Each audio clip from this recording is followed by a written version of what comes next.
This happened when I was in my second year. It was winter, the end of the school semester. Now, I understand that everything could have been completely different if not for one little thing. Approaching the bus stop, I flip through the songs in the player. I have this habit: if a song doesn't suit my mood, I won't listen to it. Even now, I can lose a couple of minutes sitting in the car and clicking the radio buttons in search of the song of the day. Then I got so carried away that I walked past a windy bus stop where a small flock of students were languishing in the evening twilight, waiting for the bus. When the right song started playing in my headphones, I came to my senses but didn't go back. I had decided that I would sit on the next one. It would take about 5 minutes to get there. This decision changed everything. And here I am standing alone at the bus stop. The wind swings the yellow ball of a hanging lantern overhead. The bus arrived. Not mine. I realized it immediately. Even though the number was not visible, I just knew the buses on my road knew green and white aquarium boxes. And this one was old. Many people probably still remember them. Orange in color with round headlights on a wide muzzle. The bus, sighing hoarsely on its brakes, stopped at the stop. The sign with the route said that the final destination was railway station. Deciding that I could walk from the station to the hostel in about 10 minutes, and that I could wait half an hour for the bus on my route, I grabbed the peeling handrail and went into the front door. The salon was empty. In the yellow light of the lampshades, I saw only 4 figures in the tail section. I sat by the window in front. The doors closed with a hiss. The bus smoothly, like a steamship leaving the pier, moved away from the stop. From my seat, I could see the driver's hands lying on the steering wheel. For about a minute, enjoying the warmth, I was in some kind of half asleep. Occasionally looking out the window, I thought about all sorts of nonsense. Looking at my reflection in the glass window that separated the driver's cabin from the passenger compartment. In the reflection behind me, the interior and the dark figures of the passengers behind me were quite clearly visible. And then I shuddered. For a moment it seemed to me that the passengers behind me were staring at me. But that's not what scared me, but the fact that they suddenly became closer by 2 whole rows of seats. I don't know why I was so scared. Well, we moved. Well, yes, all 4. That means they're going together. Everything is in the dark. No, more like gray. Some kind of overalls or robes. What could possibly scare me about this? I tried to understand this while continuing to look at the passengers, and then one of them extended his hand forward. The other 3 slowly turned their heads towards him and then stared in my direction. I couldn't distinguish them well. The reflection trembled along with the glass, but I didn't want to turn around. There were no monsters there, no aliens either. There were no fangs or almond-shaped bottomless black eyes either. Simple faces. Some gray people with rough features, looking like workers from old posters. They looked at me. All 4. The engine noise became quieter. The bus was approaching the stop and I already had an idea. Isn't it time to get out of here? From these incomprehensible friends, who knows what's on their minds? They probably won't touch me on the bus. On the other hand, in our troubled times, anything can happen. The stop passed outside the window. I took the headphones out of my ears. We didn't stop. On the other hand, who said that we had to stop here? I've never traveled this route. Maybe he shouldn't stop there, I thought. I wasn't afraid or panicked. Everything was too ordinary. But when I looked again at the reflection of the salon in front of me, I even pulled my head into my shoulders. They were already standing. All 4. They stood without even holding the handrails. And they looked at me. Gray faces, gray eyes. And I looked back. And I got up. I tried to make it look as natural as possible. I looked back, as if without interest, just like that. And he immediately stood with his right side facing them and facing the window, grabbing the handrail above his head. It was 1 step to the front door. At the next stop, I will get off, get out and walk. And then I'll try to forget this strange story, my stupid fear, and how the handrail under my hand became wet with sweat. I looked at them out of the corner of my eye, and they are on me, pretending for a long time that I don't notice this is stupid. Asking what they need is scary. All that was left was to wait for the stop and get out. Controller. Then it dawned on me that I had never paid the ticket inspector or put the yellow rectangle of the ticket in my pocket. And the controller was not here. The second stop was left behind. We didn't stop. A shift bus, I thought. That's why these guys are here with the faces of typical hard workers. That's why we didn't stop. Therefore, there is no controller. And that's why he's so old. It transports workers from the Enterprise to the station or to their homes. And I entered it, mistaking it for an ordinary bus. So they look at me, and that's why they show it with their hand. I didn't believe myself. They went no longer hiding, slowly, not threateningly, but somehow. Like people who go to the workplace to do their job. With such a look on his face, a worker lays a brick, a car mechanic tightens a nut. Let me later, in a warm dorm room, laugh at the frightened child who suddenly opened up in me. And now I was sure that they were coming at me. I looked over my shoulder into the cockpit. Now that I was standing, I could see the person inside. An elderly man in a dark sweater is driving. Sometimes, while rummaging through a box of various little things, you painfully stumble upon a sharp object. That's how I came across the look in the rearview mirror. A calm look, even a little mocking.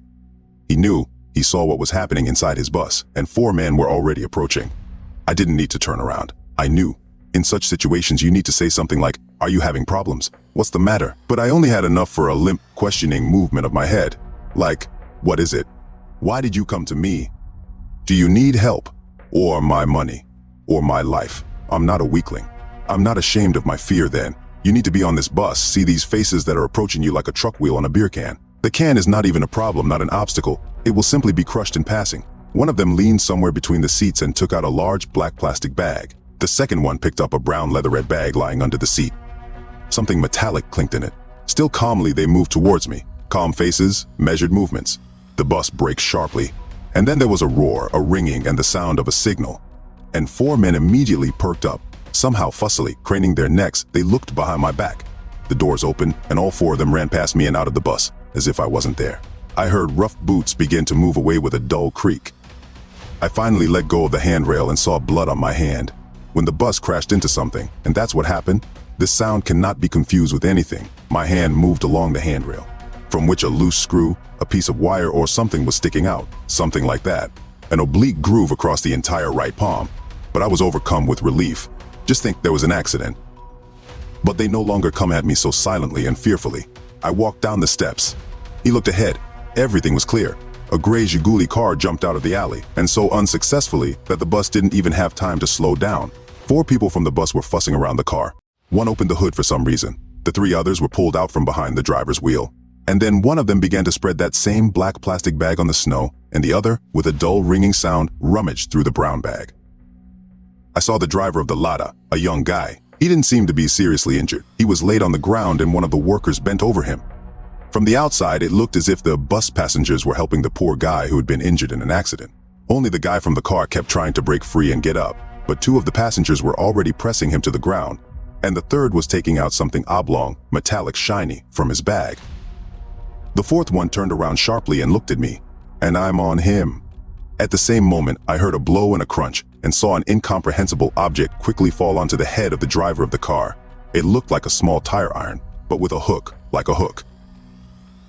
Blood sprayed. One worker started beating. The second held the victim's hands. The third pressed his legs to the ground with his knee. The splashes of blood on the scarlet snow in the light of the only headlight that survived the accident, the left headlight of the bus, looked like blots. I saw how the legs and arms of their victim twitched convulsively, when suddenly he died down and immediately became like a heap of rags. And the blood flowed, melting the ice and dirty snow on the asphalt. It's good that I didn't see half the picture because of their backs, otherwise I would have been dumbfounded. But the 4th was already coming towards me, slowly, without any emotion on his face, and then I ran.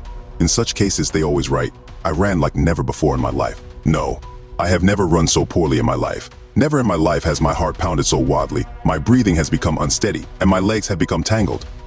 They didn't follow me. I walked around the block where the accident happened, where their bus was parked in a huge arc. In the hostel, I didn't tell anyone anything, but just sat half the night in the toilet, holding a cigarette in my left hand. The wound on my right was no longer bleeding, but it hurt a lot. Go to the police, tell friends, or just forget it all like a bad dream, like the ravings of a madman. On Saturday morning, I was woken up by my roommate. I was sleeping on the toilet, pressing my wounded hand to my mouth, as if silencing myself. 2 days later, local television broadcast a story about a strange incident. A broken Lada car was found in the middle of Front Street, but there was no driver, no second car, no witnesses. It was also reported that over the past year, this was the 4th empty broken car found in the middle of narrow streets, secondary streets, and a week later I already knew that a cruel murderer or murderers was operating in the city. Their victims were found by the roadside, often right at bus stops, public transport, always feet towards the roadway. The bodies were incredibly brutally mutilated, and always in the protocols cited by the media, it was written, the victim was allegedly waiting for the bus at the bus stop, or the body was allegedly thrown onto the side of the road from the car. And I saw him again. In the evening, returning from school, already on the eve of the new year, I saw that bus. He overtook me, and in the illuminated salon I saw the silhouette of a woman sitting with a book. Behind are 4 more gray figures. When the bus passed by, they were just getting up, and they walked slowly through the salon in her direction. No, the next day the media did not report the woman's corpse. Mutilated, abandoned on the side of the road. they will report. I know. There are a lot of narrow streets in this city. There are a lot of snowy roadsides. And I saw that bus 3 more times. The last time he drove slowly, and 4 stood in it, looking out the window at me and not holding the handrails. I turned into the first yard I came across. I don't know why they let me leave. I don't know who they are. I don't know why they are doing this. And I didn't check which bus route has the railway station as its final stop. The last time I saw him was 4 years ago. I have a job, girl. The scar on my arm remains, but I've somehow gotten used to it. I no longer travel by public transport. I have a car. But about once a year, I shudder when I see a broken down car by the side of the road, a pile of garbage in a roadside ditch, or the silhouette of a bus in the evening twilight. I know he is out there somewhere, with your passengers. And yes, it gets dark early here.